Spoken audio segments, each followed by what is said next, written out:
Mga idol, ayan na po, bagong lipat na po kami sa aming pinakabagong bahay.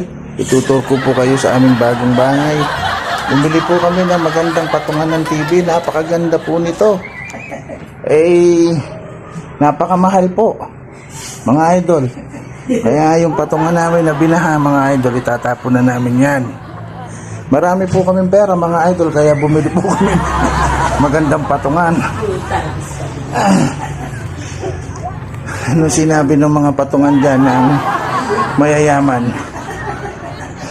Yung mayayaman nga dyan, hindi makabili ng magandang patungan eh. Pero kami po, marami po kaming pera. Marami po kaming pambili. Salamat sa mga blessings na natatanggap namin. Ayan po, bago lipat yung kotse po na yan, kabibili lang po namin kanina po niyan. Yan, bagong-bago po yan. Mayaman po kami. At yung nanay ko po, relax lang muna. Ayan, no? Napakaraming pera niya sa bulsa.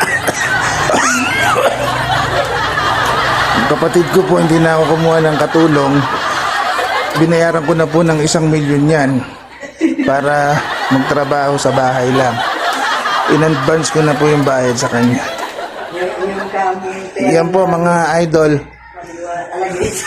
Yung pera po namin nasa isang kwarto, kaya pag binuksan nyo po yung kwarto po na yan, magkakalaglag po sa labas yung pera.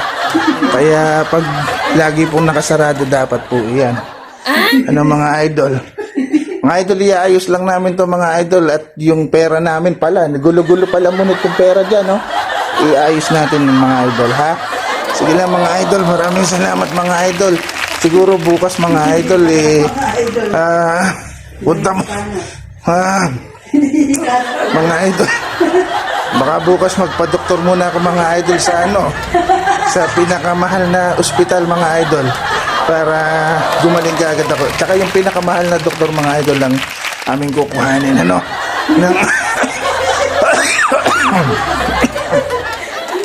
nang maibsan na rin. Hingal natin, mga idol. Sige na, mga idol, magbibilang pa kami ng pera.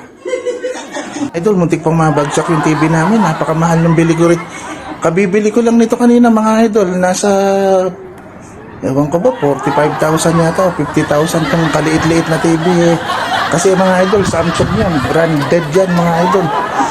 Ito namang woofer namin, mga idol, 15 milyon bili ko kanina. Mga idol, napakahirap palang magbilang ng pera. Nakikita nyo, mga idol, yung rep namin na yan. Naku, bagong-bago lang yan. Kanina lang din dumating. 75,000, mga idol. Rep lang. Grabe. Naku. Sige, mga idol, didiretso ko lang ito ng ayos, mga idol. At yung nanay ko magbilang na daw kami ng pera. Samantala, mga idol, kami muna ililipad muna papuntang Palawan. Pakita ko sa inyo kung nasaan kami ngayon, mga idol, ha. Naku, napakaganda ng kwarto namin, mga idol.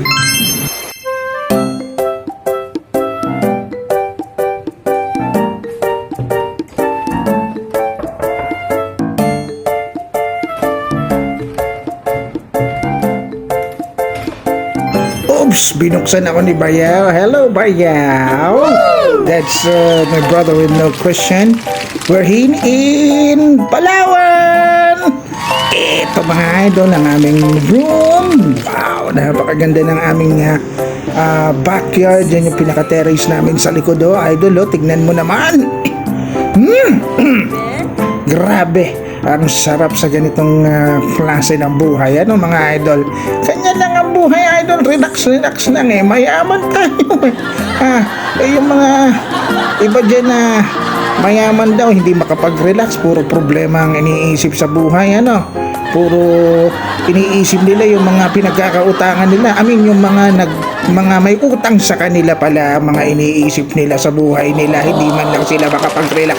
Kaya ang mga itsura nila ay mga mukhang unggoy na, mga idol. Oo, mga idol. Tingnan mo naman ang bathroom, mga idol. Napakaganda.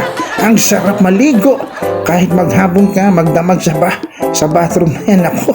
Naku, talagang lilinis ang iyong katawan, ha, mga idol. Ayan, tingnan muna natin ang bathroom na yan. Nandito kami sa Palawan ngayon, sa isang resort dito sa Palawan. Hindi ko na sasabihin kung saan dito sa Palawan ang resort na ito.